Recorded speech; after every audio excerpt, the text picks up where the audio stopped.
ضیاء میں یہ حدیث مبارکہ لکھی ہوئی ہے کہ حضور پرنور سرور کائنات صلی اللہ علیہ وآلہ وسلم نے ایک دفعہ ایک مہم جاری فرمائی، صحابہ کرام اس میں موجود تھے،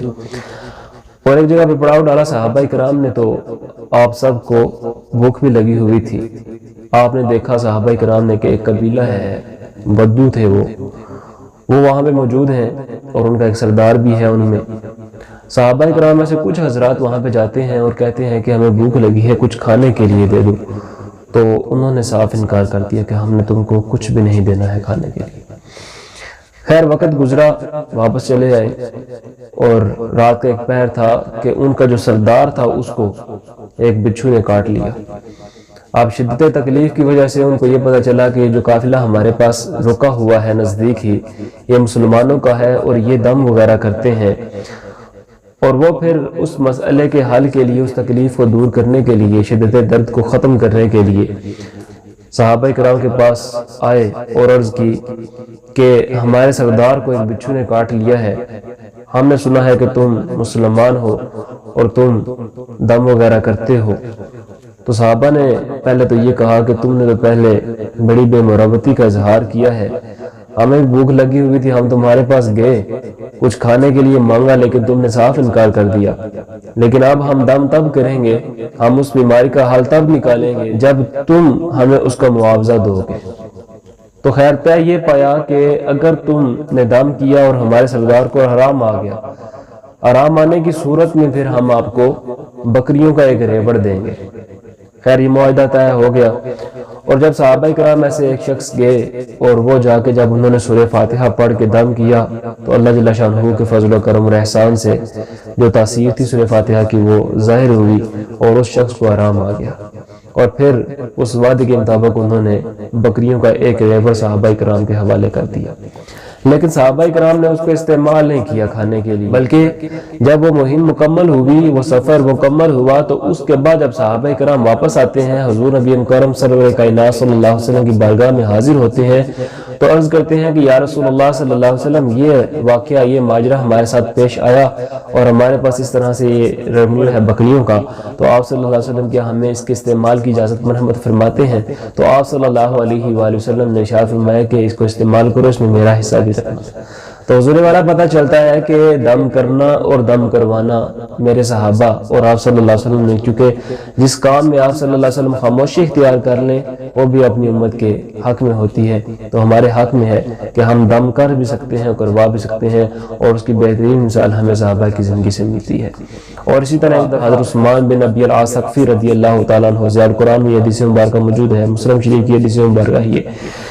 کہ آپ صلی اللہ علیہ وآلہ وسلم کے پاس آپ تشریف لے کے آتے ہیں اور کہتے ہیں کہ یا رسول اللہ صلی اللہ علیہ وسلم، اپنی شکایت پیش کرتے ہیں کہ جب سے میں مشرف با اسلام ہوا ہوں، جب سے میں نے اسلام قبول کیا ہے، تب سے میرے جسم میں درد رہتا ہے۔ تو آپ صلی اللہ علیہ وآلہ وسلم نے ارشاد فرمایا کہ 3 دفعہ بسم اللہ الرحمن الرحیم پڑھو، اور 7 مرتبہ یہ دعا پڑھو، اعوذ بعزت اللہ وقدرتہ من شر ما اجد واحاذر، تو تمہیں آرام آ جائے گا۔ خیر انہوں نے وہ دم کیا تو ان کو آرام آیا۔ تو حضور پرنور سرور کائنات صلی اللہ علیہ وسلم وہ ہستی ہیں، انبیاء وہ ہستیاں ہوتی ہیں کہ جن کی زبانوں پہ وہ اپنی مرضی سے نہیں بولا کرتے، بلکہ اللہ کو جو پسند ہوتا ہے وہی ان کی زبانوں پہ جاری فرما دیتا ہے۔ تو پتہ چلا کہ ہمیں صحابہ کرام کی زندگی سے یہ جو شفا قرآن سے ہے، یا پھر آپ صلی اللہ علیہ وسلم سے جو ثبوت ہے دعاؤں کا، یہ دعا پڑھو تو تمہیں آرام آ جائے گا، تو وہ کریں گے تو انشاءاللہ ہمیں وہ آرام آئے گا۔ اب وہ آرام، جو آرام کی تاثیر ہے، وہ جو شفا ہے، وہ اصل میں رکھی کس نے ہے اس میں؟ وہ اللہ جل شانہ نے رکھی ہوئی۔ تو حضور پرنور سرور کائنات صلی اللہ علیہ وسلم کے ہر عمل میں خیر ہے، ہمیں آپ صلی اللہ علیہ وسلم کی اتباع کرنی ہے تو ہر عمل میں کرنی ہے۔ آپ دیکھیے گا کہ آپ انشاءاللہ یہی یقین اور توکل جو اللہ کی ذات کے اوپر پکا ہوا تو ہمیں وہ تاثیر نظر بھی آئے گی۔ اب بندہ دنیاوی نظر سے دیکھے تو اس کو پتہ چلتا ہے کہ ہم پہلے تو جب بیمار ہوتے ہیں ڈاکٹر کے پاس جاتے ہیں، اب ڈاکٹر نے جو گولیاں دینی ہیں آپ کو، جو ٹیکے وغیرہ لگانے ہیں، انجیکشنز لگانے ہیں، ڈرپس وغیرہ لگانی ہیں، ان میں تاثیر کس نے رکھی ہے؟ وہ سب کچھ تخلیق کس نے کیا ہے؟ انسان کو اللہ تعالیٰ نے دماغ دیا ہے، اس نے وہ استعمال کیا ہے، وہ سب چیزیں اکٹھی کی ہیں، چھوٹے چھوٹے پرزے اکٹھے کر کے مشینری تیار کر لی ہے، اسی طرح مختلف قسم کے کیمیکلز کو اکٹھا کیا اس نے، تو پھر ایک دوائی اس نے بنا لی۔ جب دوائی بنا لی تو وہ دوائی جو ہے وہ جب اس کا اثر دیکھا کہ یہ فلاں بیماری کے خلاف ہے، اس کے بارے میں وہ دوائی دی جاتی ہے۔ تو وہ جو تاثیر اس میں رکھی ہے دوائی میں، وہ جو دوا ہم کھا رہے ہوتے ہیں وہ اللہ جل شانہ نے ہی تو رکھی ہے۔ خالق تو اصل میں وہ ہے، صاحب کمال کا تو کوئی کمال نہیں ہے، یہ تو خالق کمال کا کمال ہے کہ اللہ تعالیٰ نے اس میں وہ تخلیق کی، وہ جو بیماری کو دوری کا اثر ہے اللہ جل شانہ نے پیدا کیا۔ اسی طرح اللہ جل شانہ کے نبی نے ہمیں جو قرآنی آیات اب خود حضور سرور کائنات صلی اللہ علیہ وسلم معوذتین یعنی کہ قل اعوذ برب الفلق اور قل اعوذ برب الناس جو ہے وہ آپ صلی اللہ علیہ وسلم رات کو سونے سے پڑھ کر اپنے جسم صلی اللہ علیہ وسلم رات کو سونے سے پہلے آپ صلی اللہ علیہ وسلم اپنے جسم پر دم فرمایا کرتے تھے۔